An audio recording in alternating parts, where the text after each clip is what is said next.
Revolution and Represent 107.3 FM. My name is Tarek. Now, listeners, you may remember not too long ago we had a spoken word artist by the name of Sully Breaks. Came down, dropped a live session, and a lot of you were excited about that. I was excited this morning when I opened up a package, had no idea what it was.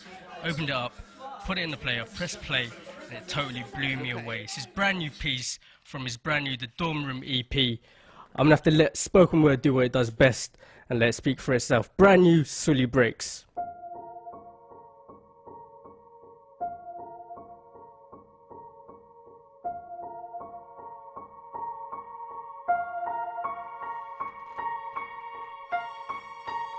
Right now, there is a kid finishing parents' evening in a heated discussion with his mother, saying, why does he have to study subjects he will never ever use in his life?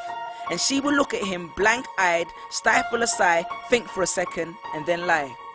She'll say something along the lines of, you know, to get a good job you need a good degree, and these subjects will help you get a good degree. We never had this opportunity when I was younger. And he will reply, but you were young a long time ago, weren't you, Mum? And she won't respond, although what he implies makes perfect sense, that society's needs would have changed since she was 16. But she will ignore him, grip his hand more sternly, then drag him to the car. But what she doesn't know is that she didn't ignore him just to shut him up. She didn't lie because they were just returning from parents' evening and an argument in the hallway would look bad on her resume.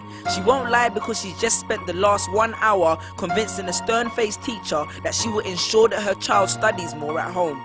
No, she will lie simply because she does not know any better herself. Although her whole adult life she has never used or applied Pythagoras' theorem, pathetic fallacy, and still does not know the value of x, she will rely on society to tell her that her child, who has one of the sharpest minds in the school, is hyperactive, unfocused, easily distracted, and wayward. Students, how many equations, subjects, and dates did you memorize just before an exam never to use again? How many A grades did you get which were never asked for when you applied for a job? How many times have you remembered something 5 minutes just after the teacher said stop writing, only to receive your results 1 month later to realize that you were only 1 mark short of the top grade?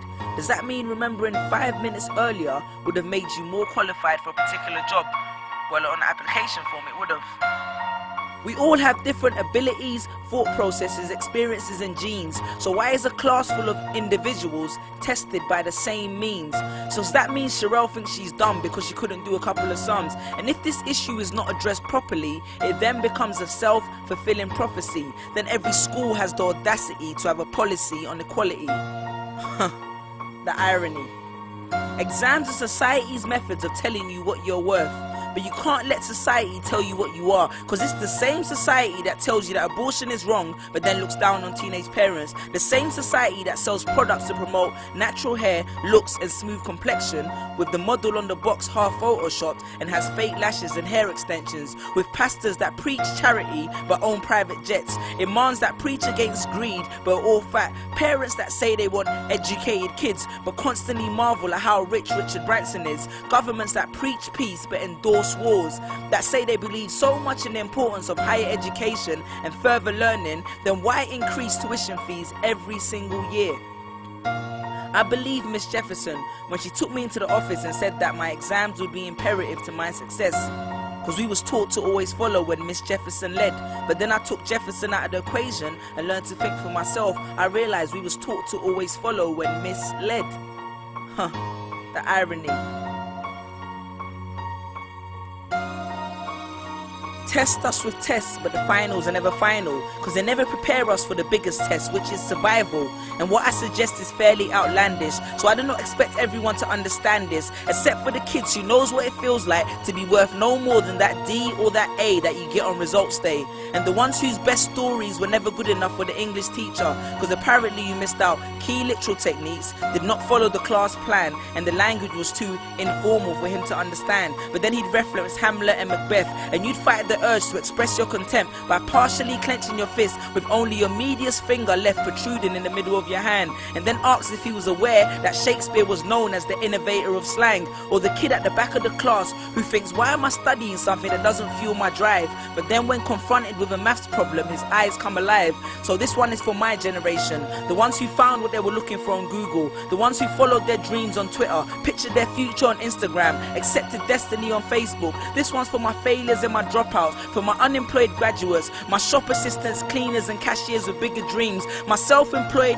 entrepreneurs, my world changers and my dream chasers. Because the purpose of why I hate school but love education was not to initiate a worldwide debate, but to let them know that whether 72 or 88, 44 or 68, we will not let exam results decide our fate. Peace. Just these pictures on my phone, sitting all alone, visualizing home. And all my friends were just these pictures on my phone, pictures on my phone.